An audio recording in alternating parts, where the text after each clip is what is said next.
how can you reach a level which is higher than your potential? That can only be accomplished when you are joining forces. This is what God tells us in this week's Torah portion. Build for me a mishkan. Make for me a home and a boat. But right away, Vayakhel Moshe. Moshe regroups the Jewish peoples and tells them, be careful. Do not ignite a fire on Shabbat. It's not because you're doing something extraordinary. You're building a career. You're building your future, the future of your family. You're building even a temple for a God, that you should just stop and forget about everything and just do that. No, it's important to reach a much higher level.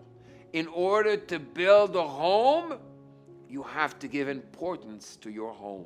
And the way to give importance to your home is not to ignite a fire on Shabbat. Is to keep the sanctity of Shabbat, to keep the power of synergy.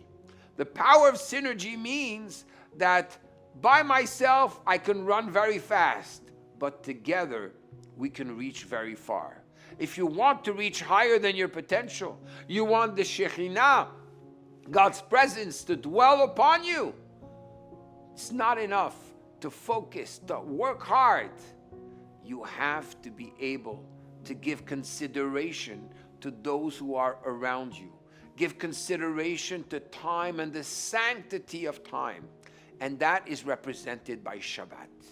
When you give Shabbat its importance, when you don't ignite a fire, which means you don't start having arguments like the Kli Yakar says, but rather you make the moment of Shabbat an holy moment of connection with God, of connection with your family.